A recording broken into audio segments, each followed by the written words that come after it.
Good morning. Welcome to Morning Coffee with Brigid. Happy Thanksgiving if you're in the USA. This is obviously, this is Thursday. Good morning, Alex, and happy Thanksgiving. And Jenny, good morning. Happy Thanksgiving. It's, obviously the 28th of November, and it's, and we're at this, it's kind of a, and Joanne, wow, good morning, happy Thanksgiving. I know you have a busy day today. Sam, good morning. And you as well, yes. Morning, afternoon. I know there's no Thanksgiving in the UK, but happy Thanksgiving.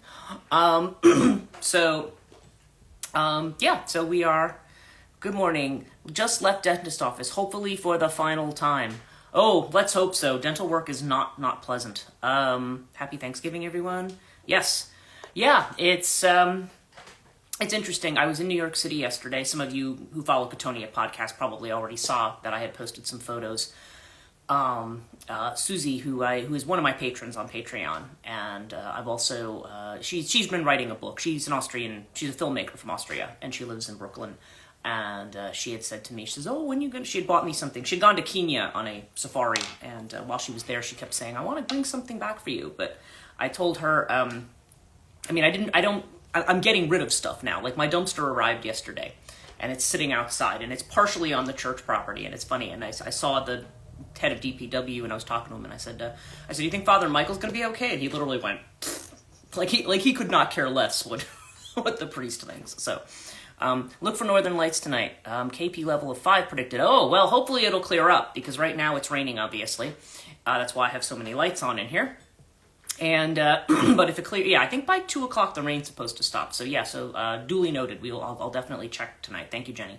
So she had gone to Kenya, and I just told her, look, I always need notebooks. So she brought me this beautiful notebook back from Kenya.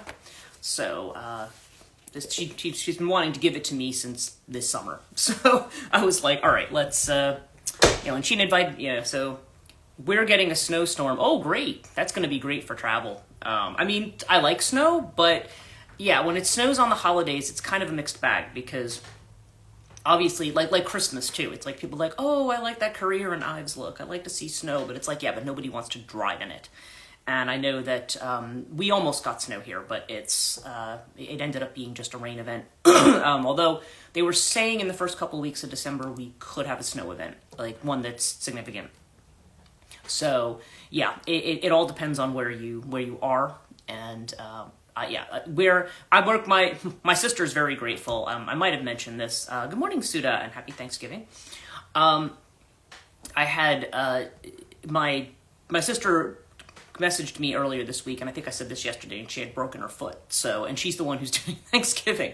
So, I don't know. She did leave me a message last night, and she told me what, my brother-in-law, usually, what he does is they have to go pick up my mom, because they will not let her drive all the way out this way.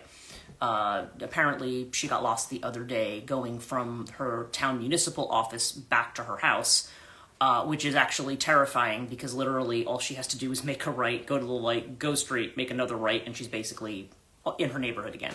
So, but she apparently got lost for a half an hour trying to get home.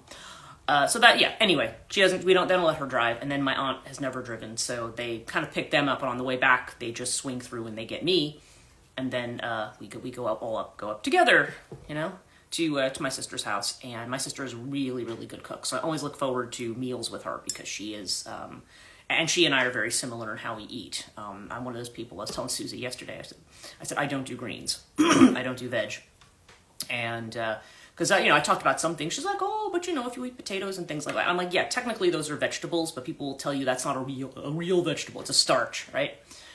So yeah, starchy vegetables, sometimes I'm okay with, but I'm not I don't really, you'd never catch me eating a salad, okay? That won't happen in this lifetime, even to be polite. So anyway, that's just me. She says, well, I don't understand how you can stay healthy. I said, well, people say that all the time, because people think all the time that that you must eat a lot of greens to stay healthy. I'm like, well, there's other ways you can get those nutrients. And so anyway, that's just me and my my strange eating habits. But my sister is exactly the same. And my other sister, who we haven't talked to in years, yeah, I know that she was pretty much the same. Which does make me kind of wonder. I said, okay, either it's a family conditioning thing that we all have, although our grandmother, Jenny is saying hops. Yeah, hops, that's right. Yes, when I drink a Guinness, that's my vitamins for the day. Well, I mean, Big Guinness is loaded with iron. I learned an interesting thing, though, last night. We had stopped in an Irish pub. I was with Susie and I met, and we were down by Macy's. And I'm thinking of Macy's because today, the big Macy's Thanksgiving Day parade, right, that everybody, and I've talked about that before, and my decidedly ambivalent view of it, because when I grew up, I mean, it was obviously a nostalgic thing for me. Because we would get up in the morning. My mom, of course, would be rushing around getting things together for Thanksgiving. And we'd have the TV on in the background, and we would have the parade on while all the Thanksgiving preparations were going on the TV. And then, of course, at the end of the parade, Santa comes, and so that's almost like the official start of the Christmas season. So when you're a kid, like, that means a lot, right? And I used to like it. I used to like watching the parade. But as I've gotten older, I don't know, and I've talked about this, so I'm not going to repeat myself on this, but I don't feel the same way about it anymore that I used to. I don't feel the same way about a lot of these holidays. To me, this is more of a winter holiday for me. Alex says, part of me always wants to watch the parade, but there's another part of me that's like, don't even look back, Alex. And it's interesting that you phrase it that way, because that was the cards that I got this morning when I was kind of prepping for what were we going to talk about today, and it was kind of like, yeah, letting go of the past, like, don't look back.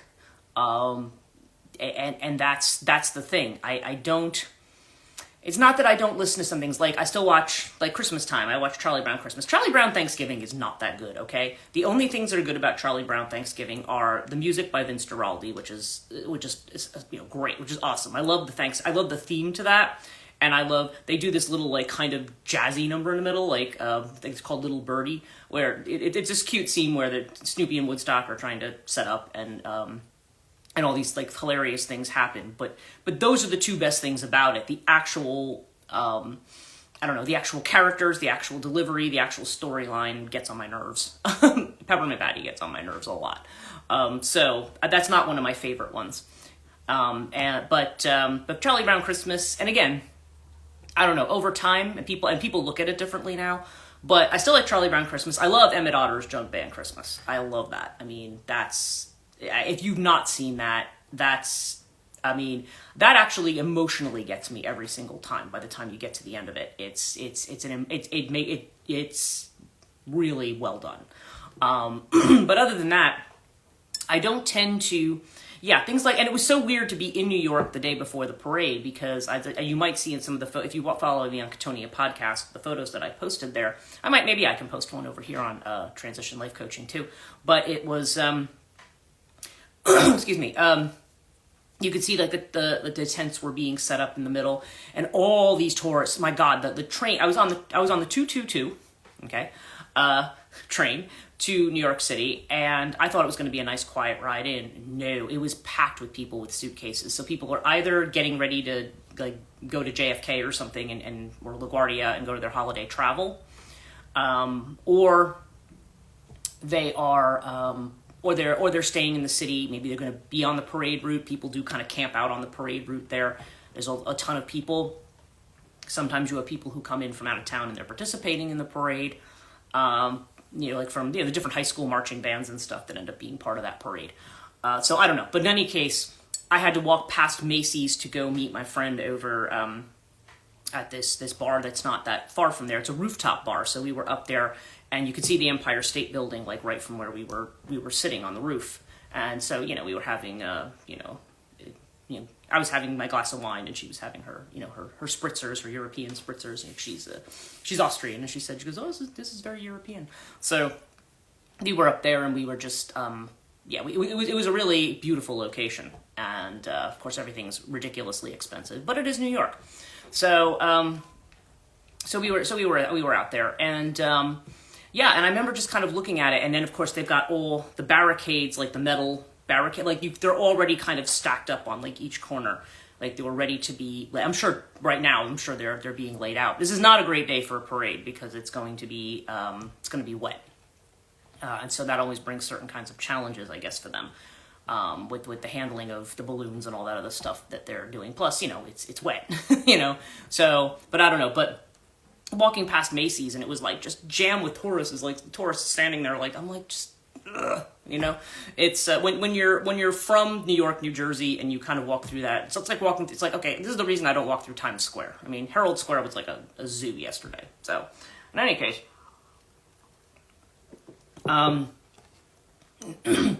I just, I don't know. It was a nice trip, though. I mean, not all my trips to New York. It's a good day for fish and ducks. Jenny said, "Yeah, exactly. If you like water, then this is awesome for you." And again, I'm not going to complain too much about the rain because we have been under a drought warning. So the fact that we are getting this precip is actually really good for us. My sister and I had walked down to the reservoir, and you should have seen how far back in the water it was. It was crazy. Joanne says, I get homesick from New York during the holidays. Christmas in New York is so cool, minus the tourists. Well, yeah, exactly. And, it was beautiful. Like, Macy's way it was done up was really beautiful. As you walk through the city, it was definitely kind of had that magical kind of feel to it. It was really nice, and I enjoyed being there. So I don't know, maybe this kind of gives me a different perspective on something that I've kind of outgrown. So I don't know, but I do, and Susie says, oh, you should come in Manhattan more often. I'm like, yeah, well, I part of the things I have to save money. That's why I'm not in Manhattan more often, because it's almost $30 now for a train ticket from New Jersey. And then it's also round trip. And then everything in Manhattan, like drinks start at $11 to $13. Okay. And generally if you want a glass of wine, you're talking like $25. I'm like, I could buy a couple bottles of wine for that, I know, right? Yeah. Very expensive, even more expensive than London, as far as I'm concerned. London was, you might pay maybe £6 or £7 for a pint somewhere. Most of the time, I think it was like 5 something. But in New York, it's like you're not going to pay less than $11. And I learned something. That's what I was going to say. I mentioned Guinness before. When we were in the Irish pub, the guy there asked me actually if I was from Ireland, because I guess he detected something of an accent, and I said no. I said I'm from here. I said, but I have been back and forth, so people sometimes hear that. And so he was talking. So Susie had asked him. She says, well, how come this is an Irish pub and it doesn't serve Guinness? And he says, well, actually, the owners are Irish and they will only serve Irish beer. And Guinness is now owned by a British company, even though there's still the Guinness factory in Dublin. And he said it's the same ones that they own Smirnoff. They own, there's a bunch of different things that they own. I can't remember the list. He went through the list of outlet liquors, but they bought Guinness too. So Guinness is no longer technically Irish. Even though it's kind of got this Irish, branding. So I thought, oh, that's really interesting. But Guinness still has a taste to it that other stouts. Other stouts are fine, but they just can't approach that. Whatever they have in there that does creates the cascade or whatever it is. Guinness is just a little different. It's interesting, yeah. It's interesting that because I did not know that, but he explained that to us, and so. It was just like, really? That's really interesting. Oh, it's an Irish stout, sure. That's the style of it. And Guinness is the kind of traditional Irish stout. There's also Murphy's. But again, Guinness has always been my favorite because the whole idea is that when you either pour it from the draught can, if you get it in the bottles, it's not quite the same. Or if you get it on tap, it's like, yeah, it goes to a certain point and you've got to sit, and it does the implosion thing. Tastes completely different from British stout. Yeah, or any other kind of stout, really. Stout is not made right. It can be very, very bland. It can be very flat. And most stouts that I've had that are not Guinness, they don't have the same body to them, which is why I tend to prefer Guinness. And Guinness actually might be a little lower in calorie than some of them too, which is kind of interesting as well. But in any case, yeah, it was very, it was nice. It was a nice afternoon, but it made me think a lot about like the topic that kind of came up for me today, had a lot to do with the now that we're coming on the holidays, you're talking about nostalgia and we're talking about the past. And I think we find as we get older that, and this is completely a normal thing to happen, but we have things that transform. Things that meant one thing to us as a kid are going to mean something different. Joanne says, that's like not eating pasta because it's made in the U.S. Right, well, right, exactly. That's true. You could look at it that way. I know there's a place that makes Guinness in Maryland, in Baltimore. I know that there's... so Guinness is kind of like worldwide. But in any case, they were being very, very Irish purist about not drinking... maybe they considered Guinness a sellout or something. I don't know. But Guinness also though has a unique Irish branding too. It's got the harp on it and everything, and it's supposed to be it's supposed to be. And like I said, that's one of the attractions. It's near Euston Station in Dublin. Right across the street is the Guinness factory, and so and I have visited it, but it's. And it's fine to visit once. I wouldn't do it twice, but a lot of Guinness gets wasted there actually, because as part of your ticket you get a pint in what they call the gravity bar, which is at the top. There's a bar up there, and they pour you up your own pint of Guinness that you get with your ticket. But a lot of tourists, they go up, they take a sip, and then they just leave the pint and they walk out. So there's all these pints like just sitting. All this Guinness just gets thrown away, and I was just like. I just consider that criminal, because I'm like, you have this quality stout in front of you on draft from the actual and you don't finish it, or you go with a group of people and they'll be like, oh, you finish it for me. No, I'm not going to finish like 5 Guinness. Like, go away. I'm not going to do that. I'll have 1, maybe I'll have 2, but I'm not going to do. I'm not going to sit there and drink everybody else's. It's like. It's no. So I just think it's criminal that people do that. They should really just tell people you can either have a taste if you don't want to drink a whole pint, or but I mean, I understand it's hard though, because if you're going to get the actual effect, you have to drink a whole pint. But you could do a half. I mean, I don't know. Anyway, blah blah, right? So but it was but it was a beautiful evening. But kind of, I don't know, what I found myself thinking about today was just the way in which the holidays can be something that they can be very joyful for people, and they can also be they're also a real source of stress for people, not just because of like cooking and having company over and getting everything set up. I mean, that's stressful in and of itself if you're doing that, but there's a lot of social expectation around it. And I was kind of feeling that, because I said, when I go around, I said, I kind of have this vibe around things that it was hard for me to really explain. Almost like this it's like, I mean, I'm fine, but it's like, there's almost like this kind of sad or very stressed out vibe kind of around it. And I'm thinking, yeah, you know what it is? When it comes to the holidays, especially these holidays, Thanksgiving and then Christmas, there becomes this kind of familial expectation. So, for instance, if somebody has not had, like, the best family life or best family experience, Thanksgiving can be a very, very stressful time. Like, if you have to meet with your relatives, that could be very stressful. Or Mercury retrograde messing with you as you try to put it together, as Joanne's saying. Yeah, you're putting a big dinner together. That's going to be... I think that could be a problem. I mean, Mercury retrograde just adds to the joy of it. But when it can be a nice community thing where people come together, but a lot of times it's not. Or a lot of times it's a reminder of people if they are estranged from their families or different things. Like, there's an ideal about the family all sitting around the table together with a turkey or whatever, and that's not always what the reality is. In fact, I would probably venture to guess that probably most of the time that's not the reality. It's like there's, especially if you bring people in, or there's this whole idea of sitting and having. I've had Thanksgiving alone before, actually, but Alex says, "Yep, I'm currently trying to prepare myself to be socially acceptable for my in-laws, to be supportive for my boyfriend." Yeah, it's well, that's it. You feel like now you're on display and you have to be a different person. Even in my family, where there's not very many of us left. It's going to be my sister. Mine's nice because my family's not present. Yes, yours, I know you do one for the some of them are at-risk youth, I think, right? You said, Joanne, that you prepare your Thanksgiving for, which I think is really nice. That's a really great thing to do.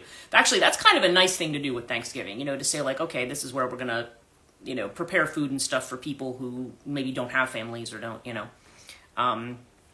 and so on and so forth. But like with my family, I find that even if like my sister and I go walking and we talk about stuff, like, and even if I go out with my aunt and we talk about stuff, it's like when we're in this room, my mother's there, it's my mom, my aunt, my sister, and my brother-in-law, and myself. And that's it. And the food is always excellent. So sweet. Yes. It's, yeah, she is. I think, yeah, I said that's a really amazing thing to do. That's, to do something like that. And I know there's a woman at Montclair State. She was the admin assistant for the honors department. She always does she does a huge Thanksgiving. She, raises funds, gets food and everything, and kind of works with the homeless shelters on Thanksgiving, which I think is nice. I think that's a great thing to do. But the holiday has a lot of baggage with it, I guess is where I'm going with this. Holidays have a lot of baggage. That's a great way to flip the holiday on its head, Alex is saying. Well, yeah, and you know what, though? When you think about it, it's almost like that almost gets more in the spirit of what I think the holidays should be. I mean, here we are with the almighty should, right? But, Thanksgiving's supposed to be about being with the community and sharing with people, not getting together and thinking, oh, crap, like, what do I have to hide about myself now, My sister's mastered it, though, because basically we get there around noon, so we have lunch. We have, like, Thanksgiving lunch rather than dinner. And then we eat, then she brings out dessert. We might have a call with my nephews in California, and then it's, like, by 2:30, 3 o'clock, 2:30, like, because it's getting dark, everybody's on the road, and it takes them back home. I always open it for people that have no family or have been banished like myself, is what Joanne is saying. Yeah, now that's, but that's a really nice thing. I mean, that's really a, to be able to do that. And yeah, like when you're not having that community to bring a community in, to say, okay, let's bring a community in of people who don't have a community, normally speaking, and just make a new community. And that kind of gets to the point of it too, I think too, because we have this nostalgia about what it is. Like, if we had a good experience when we were younger, then we have a nostalgia for it. If we had a bad experience, then it may be more of a trauma, because you see all these images around you of how nice it's supposed to be, and and so on and so forth.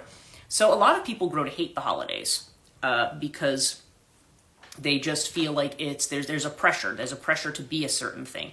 There's a pressure to buy gifts at Christmas. There's a pressure to be something that you're not. And it's like, you want to put the masks away on Halloween, right? I mean, you don't want to have to keep doing that, keep pulling that out. I mean, if you're lucky, you can be with a group of people who accept you as you are, but frequently that doesn't happen. And I think these, what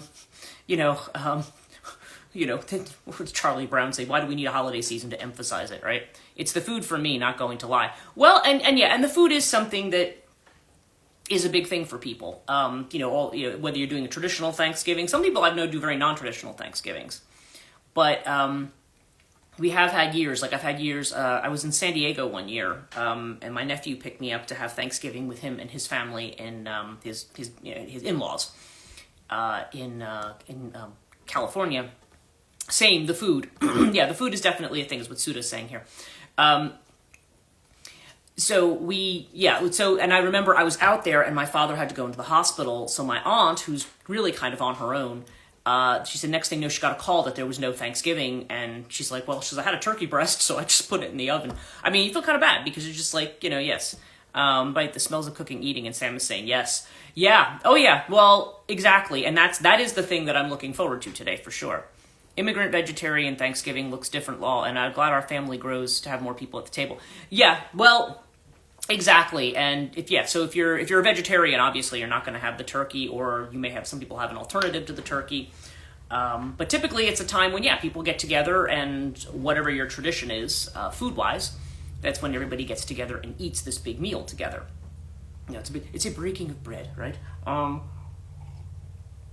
And like I said, my sister is an exceptionally good cook, so I'm really happy that she's taken it over. Not that my mom was a bad cook as far as it went. I mean, as far as the normal stuff went, but I don't know. I just like the way my sister just adds something to it that again, that's something we have in common, is that we are quite we're quite similar in those kind of tastes. So, Suda, I'd love there to be vegetarian.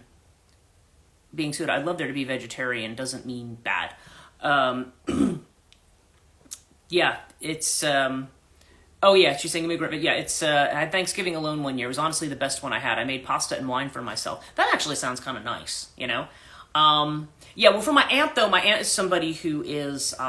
She's mentally challenged, and so she's kind of on her own, and so it's very, you know, for her, she doesn't understand when she doesn't have family around. Like, she thinks, you know, it's like one of those things. For me, yeah, if somebody said to me, yeah, we're not going to do anything this year, I would just love it actually then if it just snowed. And yeah, exactly. Or you can make a big thing of hot chocolate and just sit back and enjoy, you know, have the tree on. I always turn the fake fireplace on, you know, and do things. And yeah, for Thanksgiving, yeah, I had it, I had it in San Diego that year. I think I was the only one who well, not San Diego.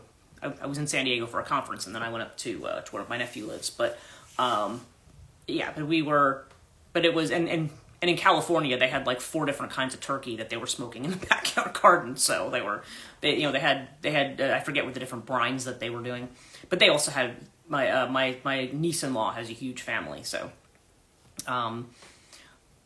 yeah, so I don't know. Everybody does their own thing. The food is definitely a big draw, but my point that I'm trying to make is that for a lot of people, there's a lot of emotional weight around these holidays, okay? There's a lot of emotional weight, and because they also say that this is the time of year when people become the most depressed, right?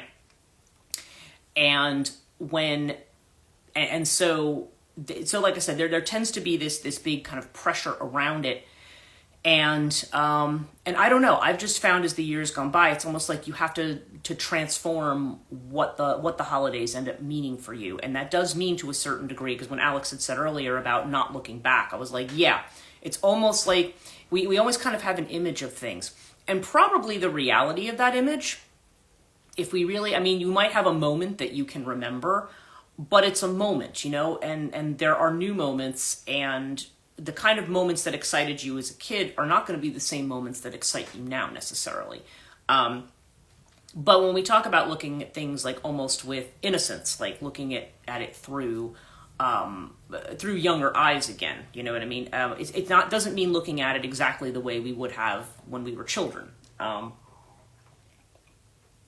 Like the way I understood things in like the late 1970s or like 1980 about all of these holidays when they actually were meaningful to me in that way. Like, oh, it's Thanksgiving, that means Christmas is coming, all that kind of stuff.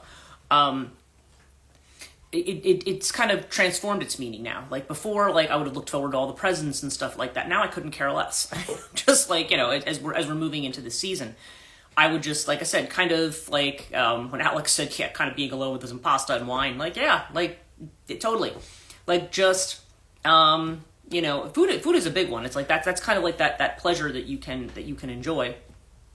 But also, it would just be a nice day to just kind of, if it was very quiet out, just to go out for a nice walk or something. Like that to me is more what I would want now.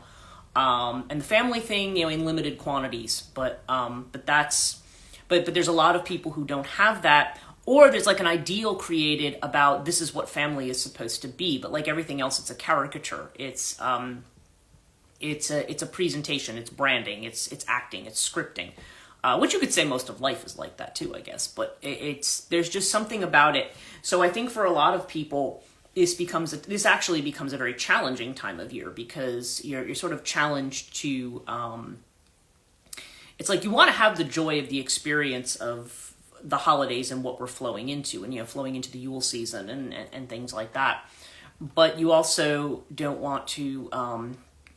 But you have to understand, too, that this can also dredge up a lot of emotions. So I think for a lot of people, this could be a time when you are working on and transmuting a lot of emotions. So with that in mind, I want to do our reading today, because I want to just to get some more kind of thoughts on this.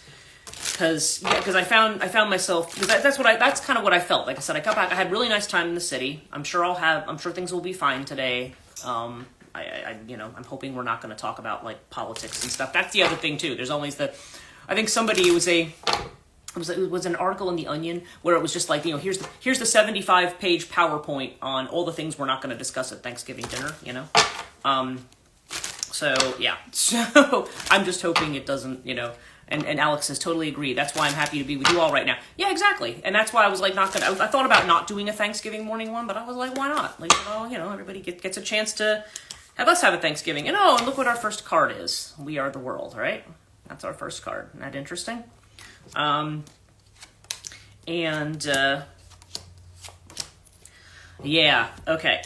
That's our first card, 10 of Pentacles. And again, strong family vibes here, ideas about family. But as we can see, this is showing something global. We have a global family. We have a bigger community. Family's not just the people from our bloodline, from our ancestry. They're part of it, and maybe they're an important part of it.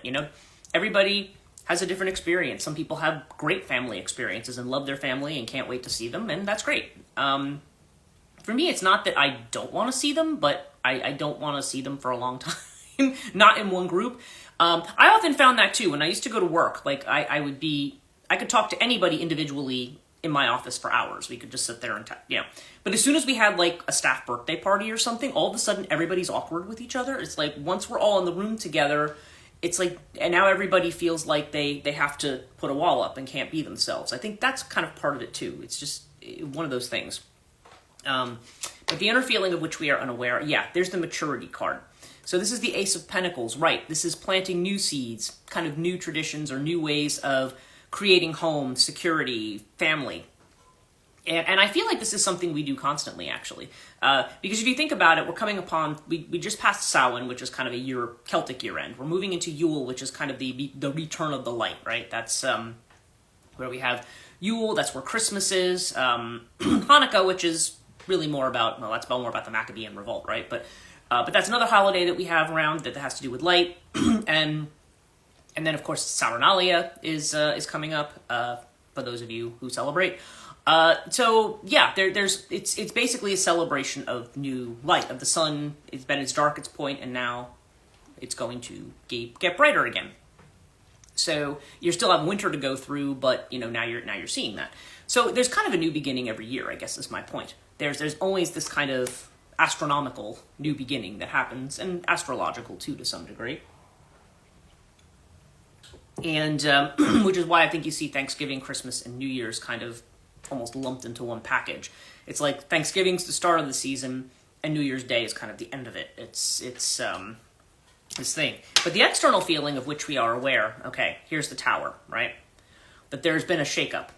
And so, how do you establish new security? How do you plant the seeds of that? How do you plant the seeds of community when it seems, and we've talked about this in terms of communities too, when there's division. This could be division within families, this could be division in society, when there may be a lot of things that are causing anxiety right now. So this is something external that we're aware of. So we've got the Hanged Man card, but this is new vision. We're kind of challenged to see things in a new way, in their heights and in their depths.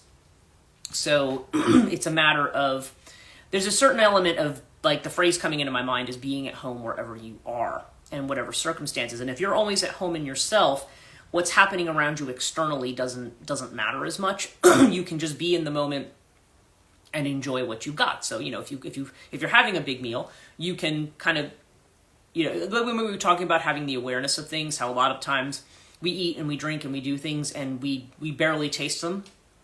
And later on we go, oh yeah, I had that meal. And we don't really focus on it, So I don't know. I think there's always, all the time, we're being challenged for having new ways of of looking at things, and incorporating our past experiences with the present. And it's interesting that our outcome card is the Moon, which is the past lives card.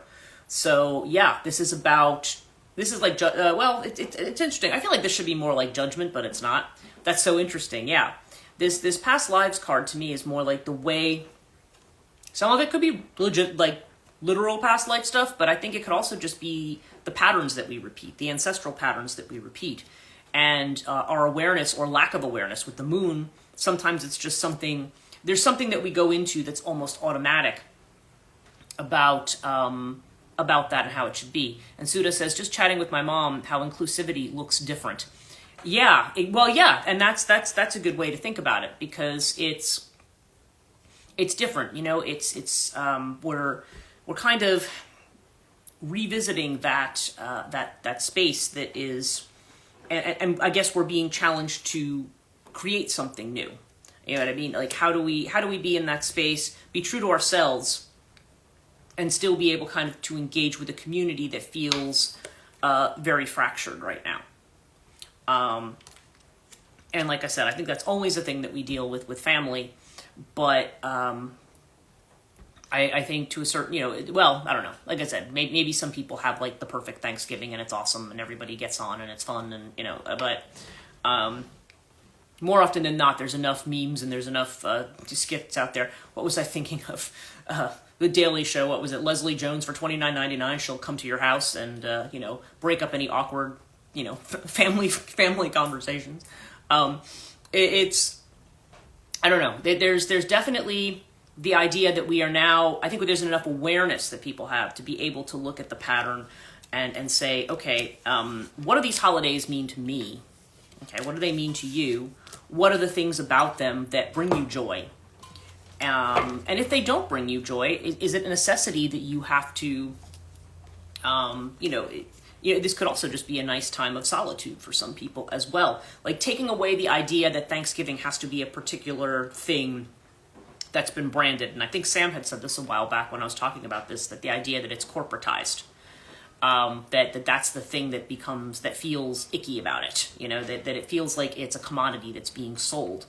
So how do you reclaim that piece of it as well? You can, it's not to say that you can't enjoy some of these trappings and things. I mean, they're pretty and and why not enjoy them if they're there? But, if they bring you joy, and if they don't, then, you don't have to be bothered with them, really. I took out the Moonology cards too, because I wanted to pull out a couple things today just to see what else comes up for us for Thanksgiving, like what the message is.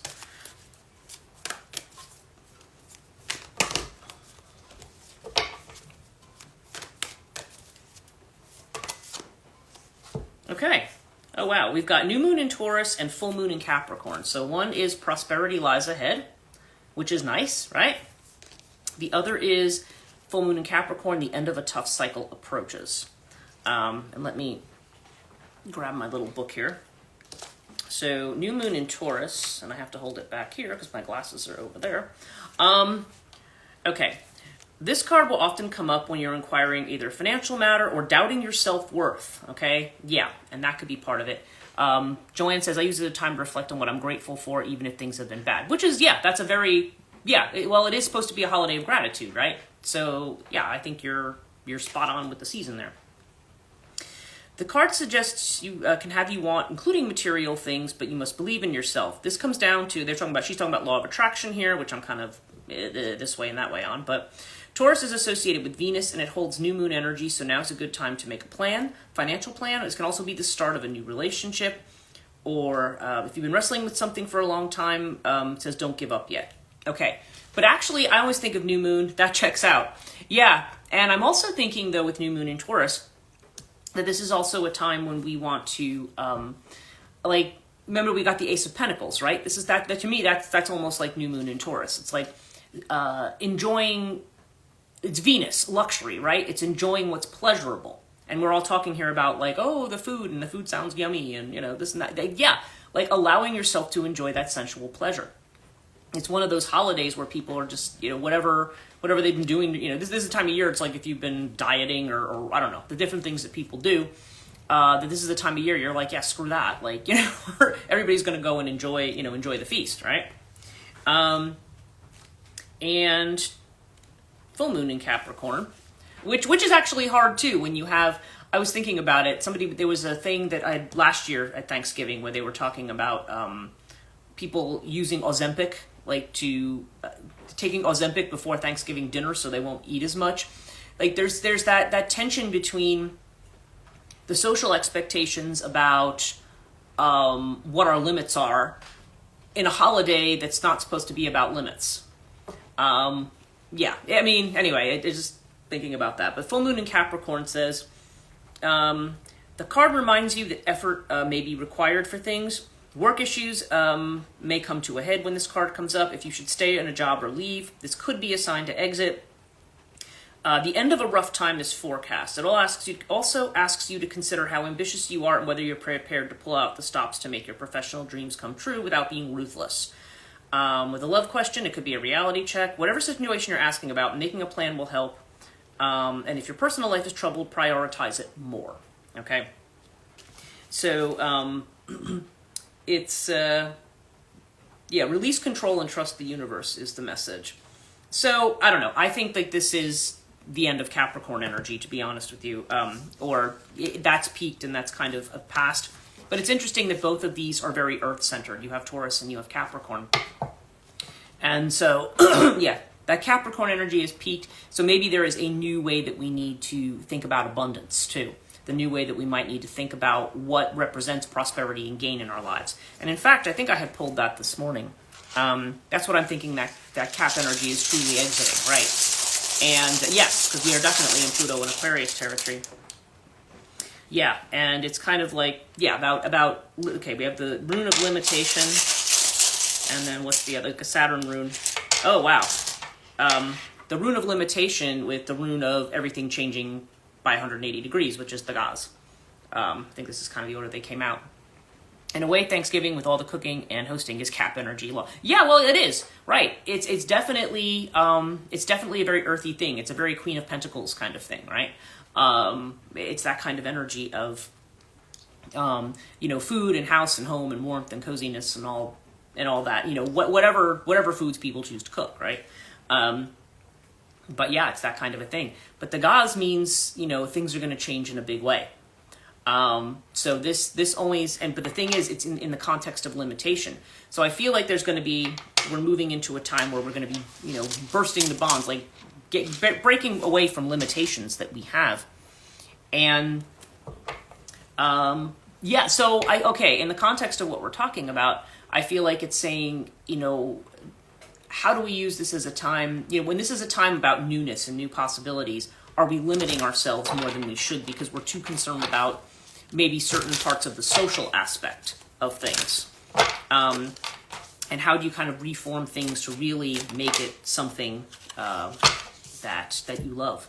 Okay, our oil card today is soothing, and the key word is soothe. And the trigger statement is, I need to fix this. The true statement is, I'm willing to learn from this.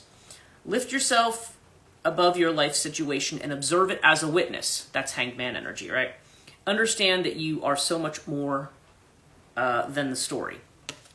Okay, and that goes back to the past lives card, because it's saying, I remember I took a course a couple of years ago, maybe 3 or 4 years ago. Sarah Wiseman will do these kind of intuition courses and stuff, but she had like this really cheap, like $15 course on the winter solstice and on coming into winter and how people kind of cope with the holidays. And I thought it was an interesting one because she was talking about how you can redefine, defining what these things mean for you, and then, thinking about family experiences and so forth, which again, it's going to be different for different people. If families are fragmented, if parental relationships are not great, or parents have passed away or something, if you are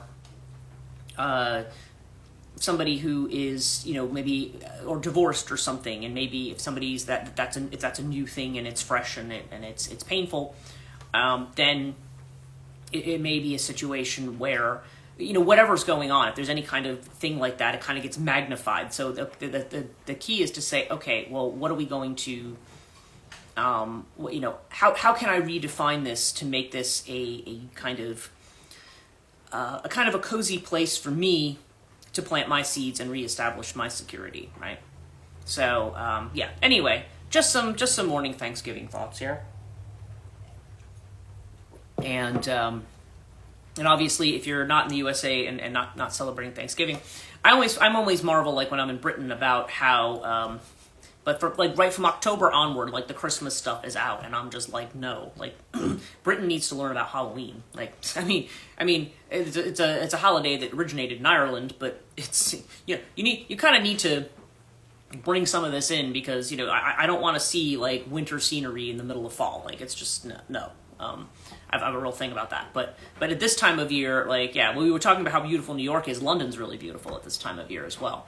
But again, same thing. All the shopping districts are all lit up with all of this stuff, and really, Thanksgiving is considered to be like the gateway to the Christmas season. So, Sam says, I do miss my Italian American Thanksgivings, not the concept, but just missing family today. Yeah, and I'm sure, and that is one of the things when you're abroad, is not having that. It's just another day, in the UK. It's just another day. And so, I mean, I don't know. I remember the first time I was in England. I was at the University of Reading, and that was my first Thanksgiving away from my family. Alex says, very helpful. Honestly, I'm trying to be in my center, stay cozy with myself, and not let tension feel bigger. Yeah, and that's, I don't know. We've just kind of, you know what I have found, though, over the last few days? I've been trying to do my I Am meditation very regularly, and I'm finding that has... Well, first of all, I'm better able to distinguish what's going on around me from my own center, and then also I found that I don't know, it's easier for me to look at things differently and not get kind of caught up in the family drama or anything else, or even just a worry about who I'm supposed to be or what I'm supposed to be or whatever. Just kind of. I don't know. I'm just finding that it's the more I'm because I do it for a long period of time and then I fall off because you get busy with other things and then you stop doing it. I need to look into it. Yeah, it's I think I sent the website. If you need me to send it to you again, just let me know. And I know you sent me a question yesterday, and you and I will have to talk about that in the next couple days too. So if you want me to send you the link again, I can do that. But it's really a I just find that it really helps you it helps rebalance your energy in the right way, and it also helps in a safe way, and it also helps you detach from the mind a little bit in a way that I'm not easily able to do just, I don't know, with other things. For some reason, that just seems to work better than anything else, for me at least. So, anyway, I hope you all have, if you're celebrating Thanksgiving, I hope you have a happy Thanksgiving. And Sam, I hope you have a great day. There's a course to take. I can forward it to you. Oh, yes, Suda. Yeah, if you could forward it to her, because I know you're telling me you're going to be taking it in January, I think. So, thanks, May. May Thanksgiving endeavors be blessed. Yep, and yes, and happy Thanksgiving, Sam. And what I was going to say before was that I was a lot of time my first Thanksgiving away, I ended up having just a big phone call with everybody. So so I don't know whether that kind of a thing happens or not, but it does kind of have a different experience. So I hope you get to do something special today. In any case, perfect. All right, so everybody, like I said, have a great day, and yes. Sending hugs to everybody, and yes, and grateful for all of you too, absolutely. And so have a wonderful day, and I will see you guys tomorrow. Take care.